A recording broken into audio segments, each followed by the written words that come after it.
Confira as principais notícias de segurança pública do norte de Minas com Thales Mendes.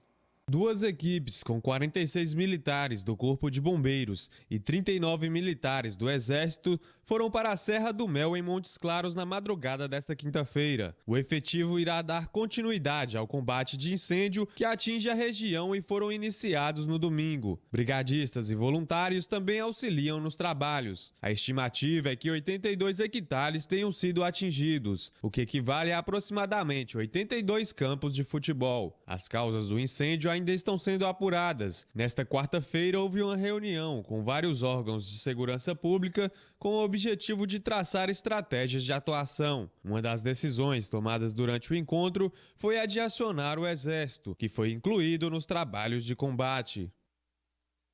Na região de Manga, moradores receberam telefonemas de um indivíduo que se apresentou como funcionário da CEMIG e informou sobre a necessidade do serviço de troca do medidor, solicitando uma taxa para a realização do serviço. No momento da abordagem, para dar um aspecto de maior veracidade ao golpe, os estelionatários até solicitam às vítimas que liguem para um falso telefone 0800. O número não faz parte dos canais de atendimento da CEMIG. Para evitar o surgimento de novas vítimas, a CEMIG alerta que ninguém, incluindo empregados próprios ou terceirizados, estão autorizados a cobrar por qualquer serviço realizado, solicitar talões de cheque, documentos ou dados bancários, bem como vender produtos em nome da empresa. Todas as taxas são pagas junto com as contas de energia elétrica ou documento emitido pela empresa, via agências bancárias e postos CEMIG Fácil, lotéricas, farmácias, entre outros, e são formalizadas por suas agências e postos de atendimento. A Polícia Civil realizou a Operação Mosaico com o objetivo de combater o comércio clandestino de peças automotivas usadas. A Polícia Civil realizou a Operação Mosaico no norte de Minas. 18 estabelecimentos comerciais foram vistoriados.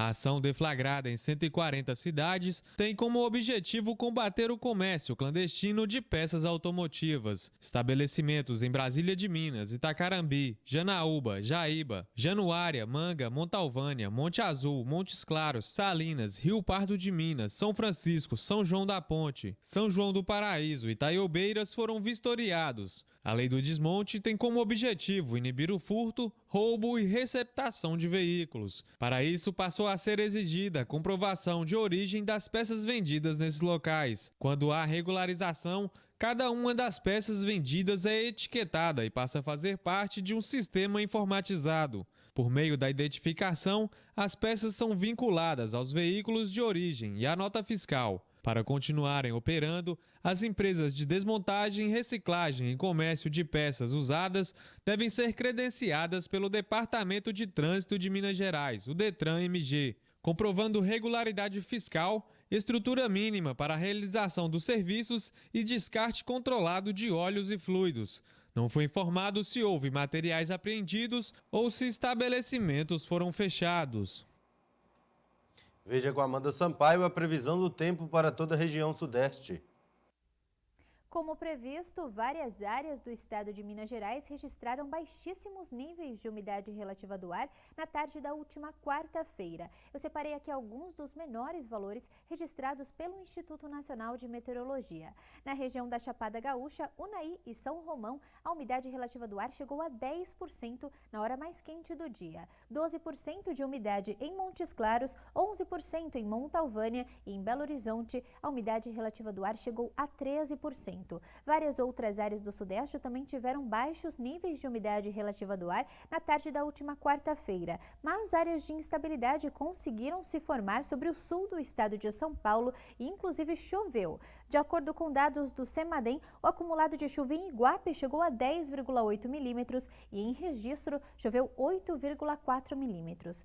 No decorrer desta sexta-feira, o avanço de uma nova frente fria em direção à costa da região sudeste do Brasil vai deixar os os estados de São Paulo e do Rio de Janeiro em situação de pré-frontal. Isso significa que as temperaturas ficam mais elevadas com a aproximação do sistema e pode ventar moderado em várias áreas desses dois estados, inclusive nas capitais. A chuva deve vir a partir da tarde em grande parte do estado de São Paulo, mas de forma extremamente isolada. Também pode chover na região da Grande São Paulo, em áreas do sul do estado de Minas Gerais e em áreas próximas ao Vale do Paraíba Paulista e Fluminense. Nesses locais, a chuva deve vir a partir da tarde, pode vir acompanhada de raios, mas não há alerta para temporais. O tempo vai ficar mais instável sobre áreas do Vale do Ribeira e litoral sul do estado de São Paulo. Na região de Santos, o dia começa com sol entre muitas nuvens e ao longo da tarde pode chover, mas sem risco para temporais. A chuva deve acontecer de forma mais frequente em áreas próximas ao Vale do Ribeira, mas mesmo assim sem alerta para chuva forte.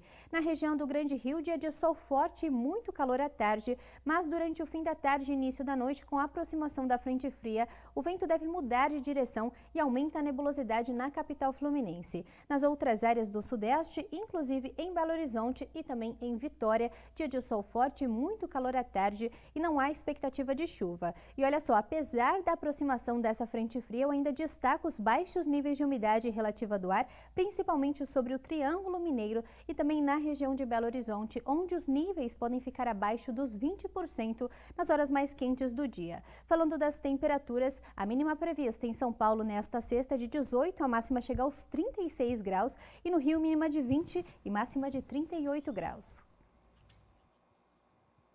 Em Montes Claros, o dia será de sol com algumas nuvens e não há previsão de chuva. A temperatura deve variar entre 18 e 36 graus. O Jornal Gazeta Norte Mineira volta em instantes.